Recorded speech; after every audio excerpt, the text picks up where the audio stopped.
Irmãos, hoje eu vim um pouco desprevenido.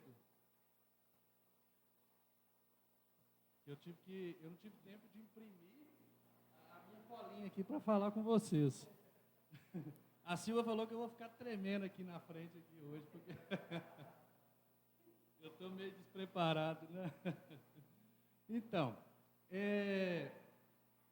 como você reage quando as coisas não saem do seu jeito?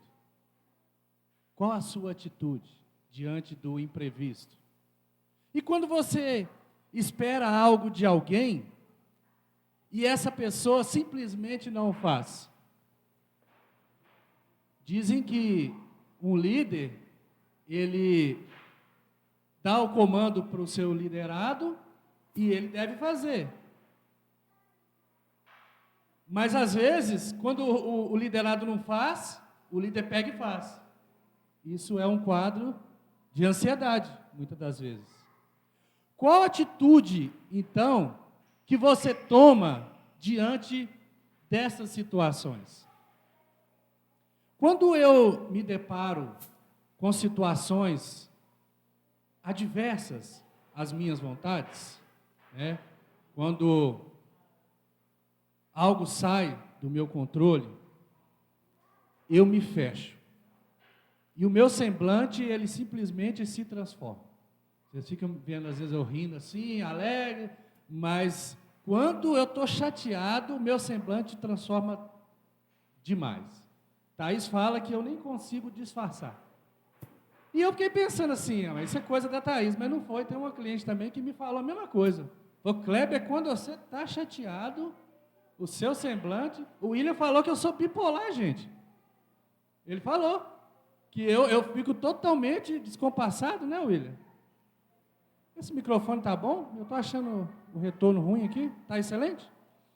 Então, nessas horas, quando eu estou me deparando com essa situação, eu fico até me avaliando se eu estou tendo mesmo atitudes de uma pessoa adulta ou de uma criança, né? O fato é que nessas horas, quando a gente está meio chateado, a gente não quer dar o braço a torcer, né? A gente quer ter a razão e não quer voltar atrás. A gente, fica difícil para a gente abandonar a birrinha e agir como uma pessoa madura, uma pessoa equilibrada. E aí, irmãos, eu estava passeando pelas páginas da Bíblia, e aí eu me deparei com a história de um profeta de Deus que agiu assim também. Não é só a gente não, né? Homens de Deus assim, que teve um contato direto com Deus também agiram assim. Um personagem da Bíblia que esperava que um povo fosse totalmente aniquilado da terra, e como não foi, como Deus não aniquilou esse povo, ele ficou muito chateado. E esse homem, esse profeta foi Jonas. Jonas queria ver a destruição de um povo, e Deus não destruiu. Aí Jonas ficou emburrado, ele fez birrinha, porque Deus foi misericordioso, porque Deus foi bondoso com aquele povo. O profeta Jonas, ele foi chamado por Deus para poder pregar em Nínive. Nínive era uma importante cidade da Assíria, que eram inimigos do povo de Israel. Jonas, ele não quis. Não vou pregar para inimigo nosso, não, de jeito nenhum. Aí o que ele fez?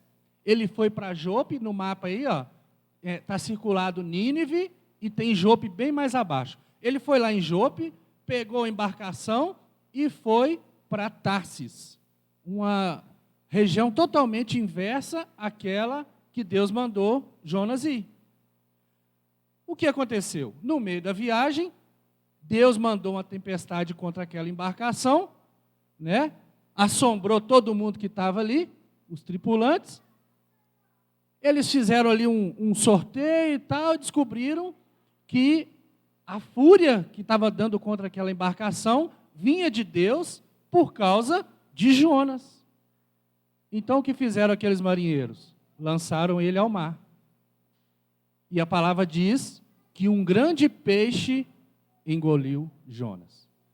Será uma baleia? Ele não sabe, né? Eu sei que tem coisas do fundo do oceano que o homem nunca viu, né? Que são muito profundas, é assim, o homem não consegue chegar lá. Então, a gente não sabe se foi uma baleia. Mas a Bíblia diz um enorme peixe. E a Bíblia diz que no ventre desse peixe, Jonas esteve lá por 3 dias e 3 noites. E aí ele pôde refletir sobre o que ele tinha feito. E ele se arrependeu. E ele orou ao Senhor. Ele pediu perdão. Aí Deus foi e falou: peixe vomita Jonas lá na terra. E Jonas foi devolvido, são e salvo. Cheio de bilhos nele, né? Então, e aí, Jonas estava liberado? Não.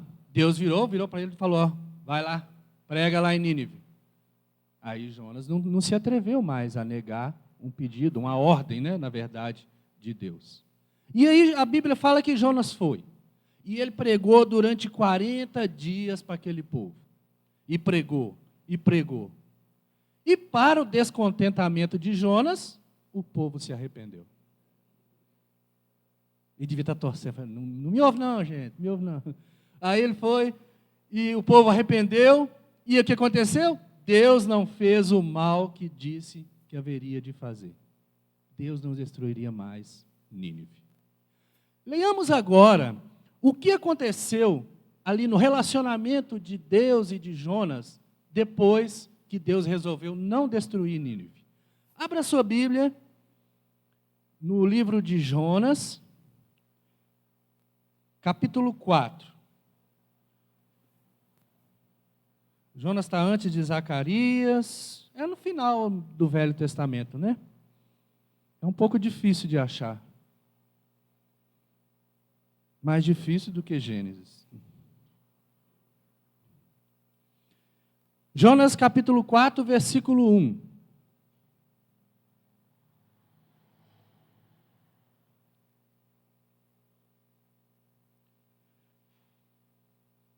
Mas desgostou-se Jonas extremamente disso, e ficou todo ressentido.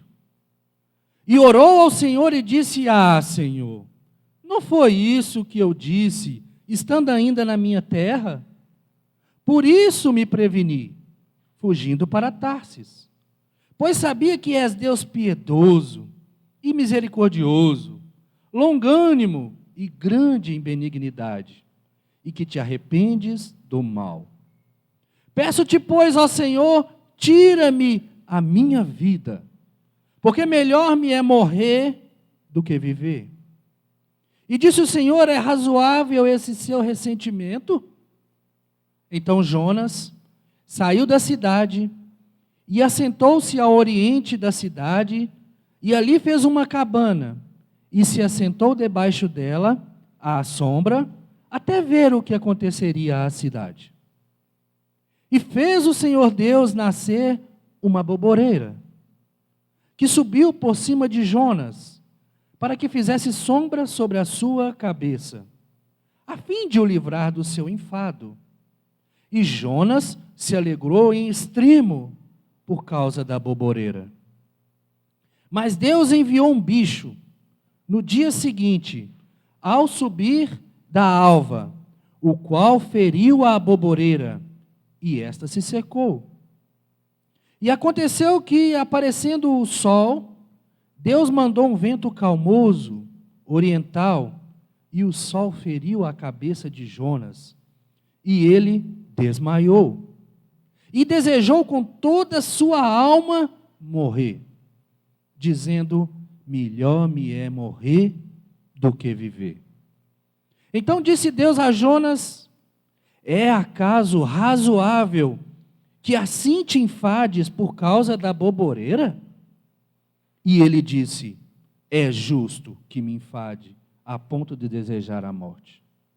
E disse o Senhor: tiveste compaixão da boboreira, na qual não trabalhaste, nem a fizeste crescer, que em uma noite nasceu, em uma noite pereceu. E não hei eu de ter compaixão da grande cidade de Nínive, em que estão mais de 120.000 homens, que não sabem discernir entre a sua mão direita e a sua mão esquerda, e também muitos animais? E assim, com essa pergunta, termina o livro de Jonas. Eu costumo me comparar com alguns personagens da Bíblia. Eu já me refleti algumas vezes nas atitudes de Pedro. Acho que o Leozão também, né, Léo? Mas depois que eu comecei a esmiuçar o livro de Jonas, eu estou me avaliando se eu sou mesmo um tipo de Pedro ou um tipo de Jonas. Jonas, ele foi uma pessoa que não escondia as suas emoções. Na mesma hora em que ele estava feliz, acontecia alguma coisa que vinha, o chateava, e aí já estava ele lá reclamando de novo.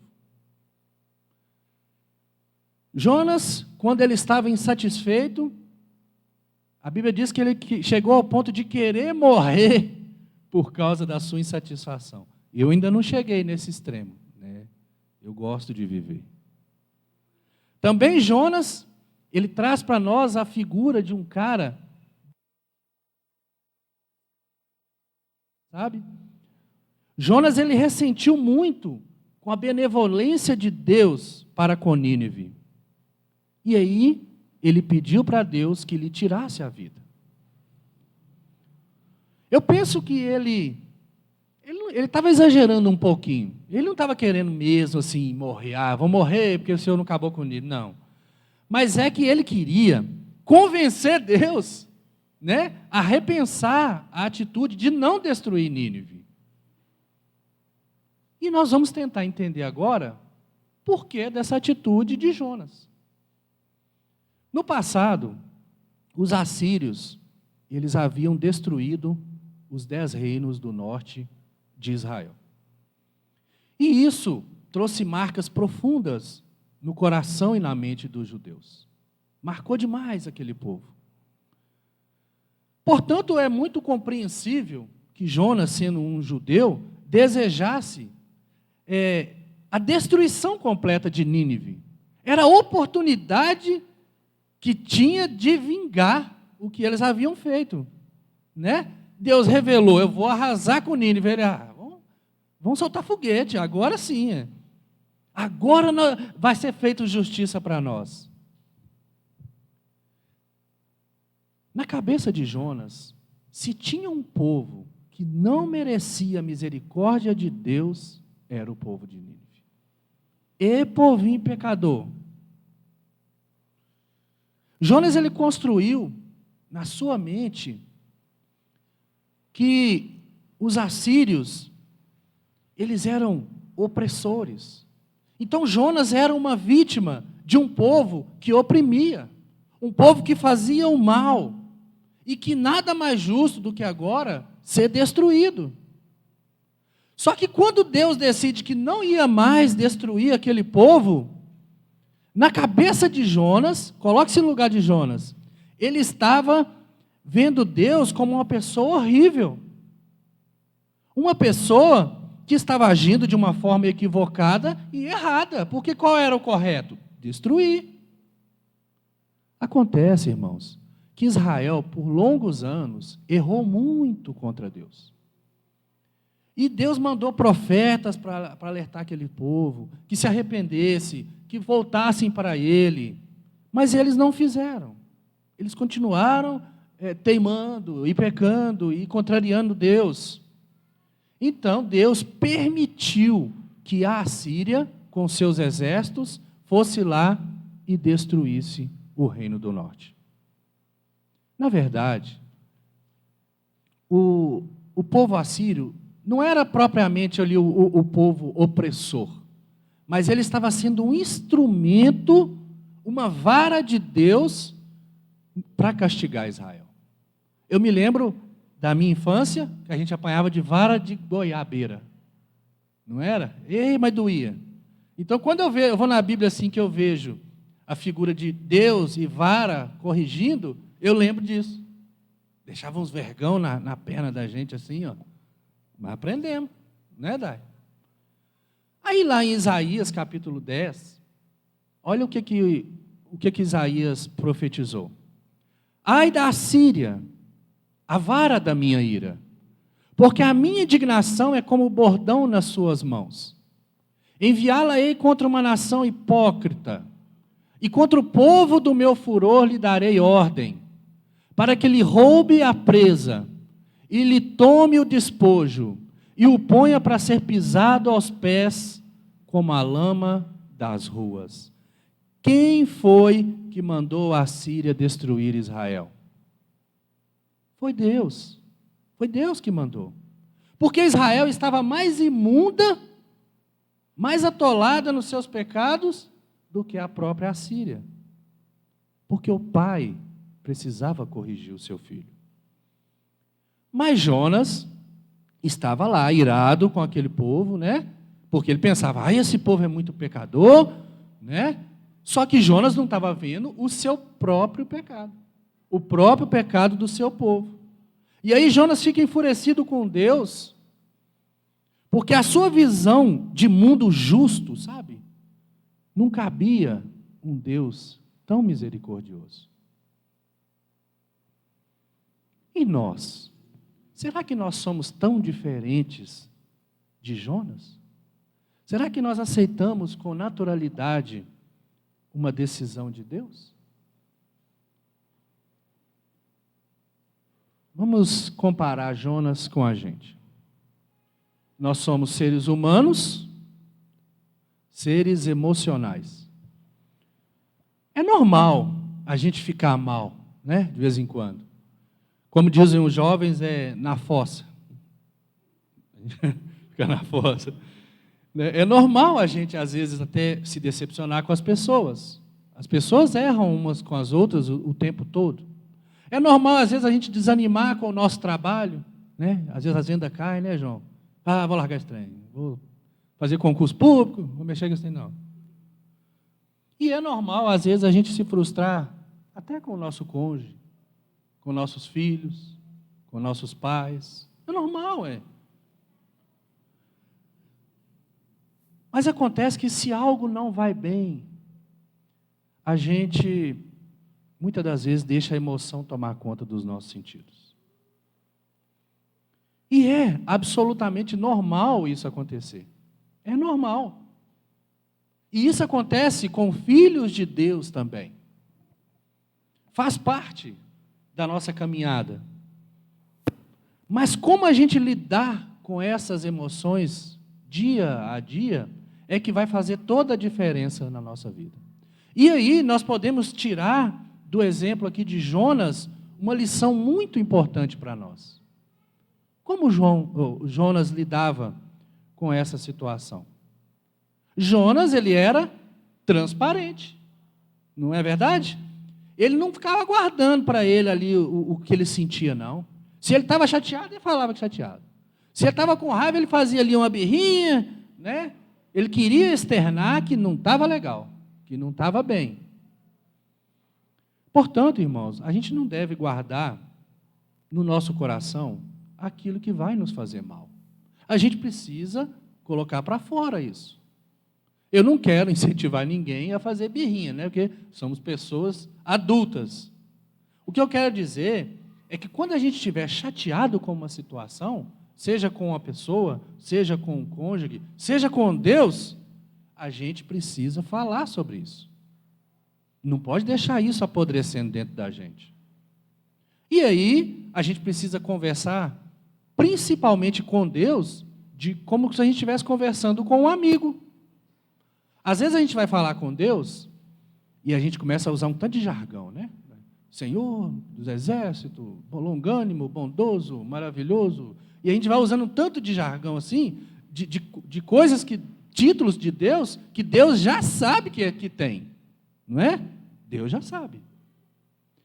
E aí a gente perde um tempão da introdução da nossa oração, e na hora que a gente chega no nosso probleminha ali que a gente quer apresentar para Deus, a gente vai e passa rapidinho, e não aprofunda nisso.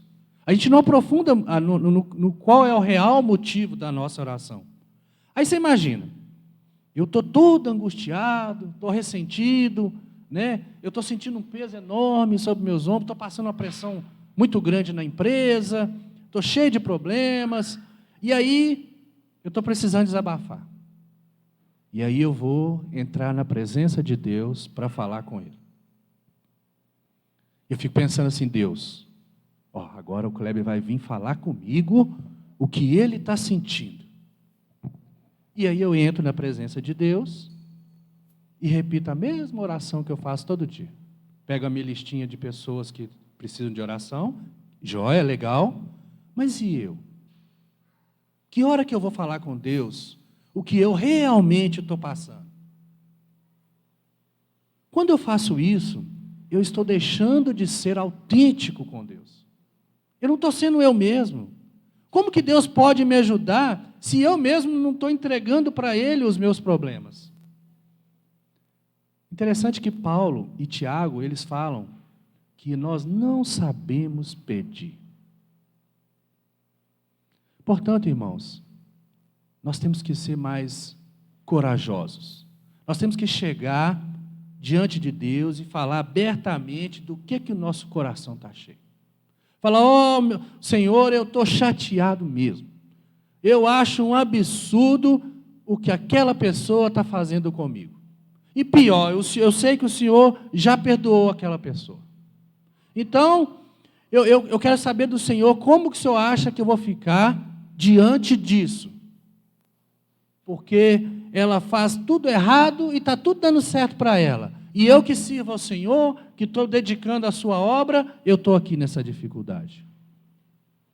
Parece desrespeitoso para você falar assim com Deus? Eu penso que não. Sabe por quê? Porque você está sendo sincero com Deus. Você acha que Deus já não te conhece? Já não sabe como que você é? Já não sabe qual o problema que está pegando no seu coração? E qual o problema de você falar isso para Deus? Senhor, aquela esposa que o Senhor me deu, eu vou te falar, viu?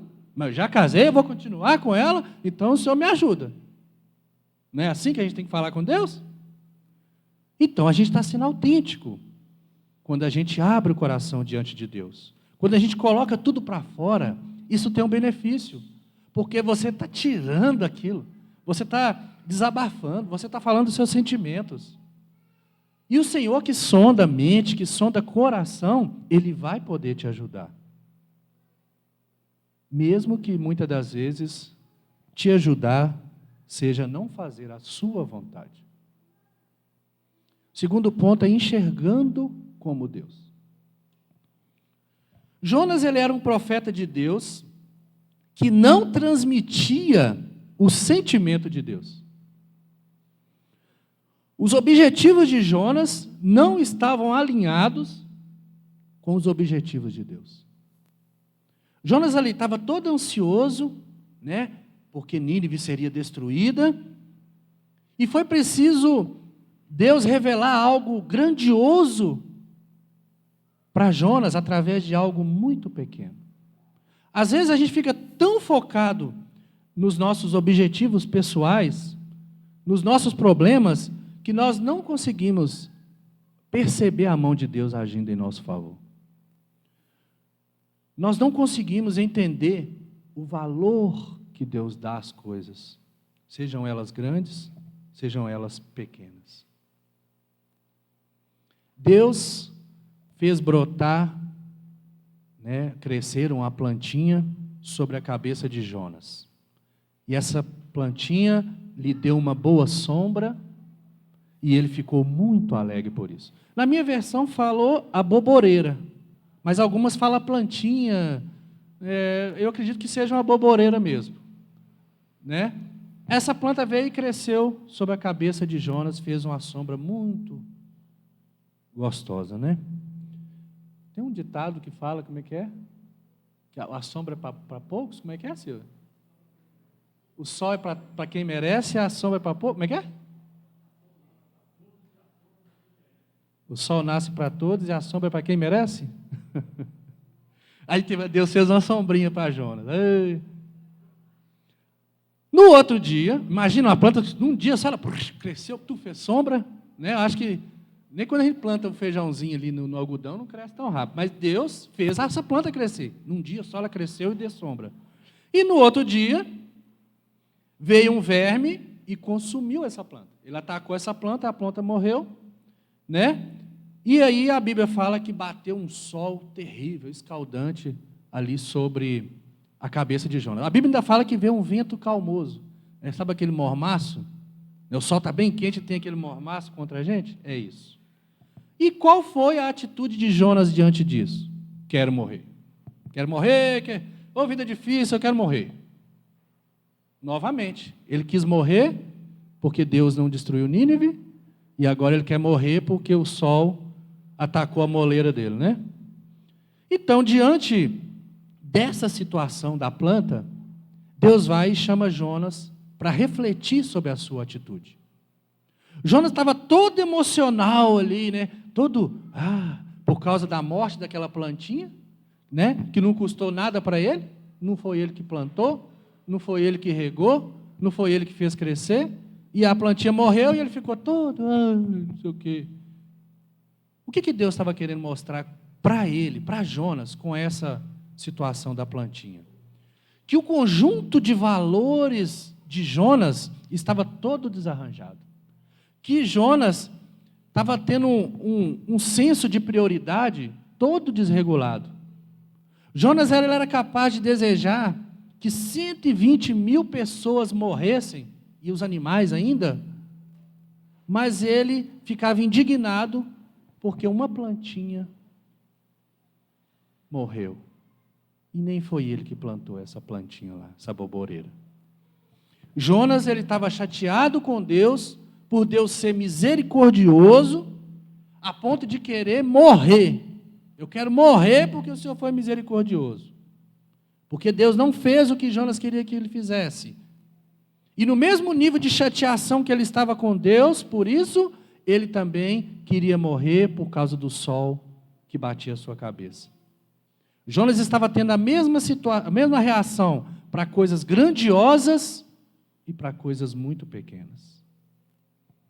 E aí Deus quis dizer para Jonas o seguinte: eu conheço o povo daquela cidade. Eu criei cada um deles. Eu conheço as famílias que ali habitam. Eu sei da luta daquele povo. Eu sei da história deles. Eu sei que eles não sabem discernir a mão direita da mão esquerda. Em outras palavras, que eles não sabem que estão fazendo o errado. Né? Que eles fazem o errado muitas das vezes por ignorância. E aí, Jonas, você está querendo morrer por causa de um sol na sua cabeça? É preciso ser humilde, irmãos, para aceitar que Deus ele tem infinitamente muito mais sabedoria do que nós. Quem somos nós para questionar o Deus Todo-Poderoso e as coisas que Ele faz? Terceiro ponto, pregar para salvar, não para condenar. Quando Jonas foi lá para Nínive, ele pensou assim: eu vou pegar uma arma e vou matar todo mundo, né? Vocês vão morrer, vocês vão morrer, vocês vão morrer, e ia morrer mesmo, né? Então era como se ele atirasse em toda aquela nação. A ideia dele era essa. Ele ia pregar porque o povo ia morrer. Mas se você for parar para pensar, qual é o real objetivo de uma pregação? O arrependimento. Ninguém prega para a pessoa morrer, prega para ela se arrepender.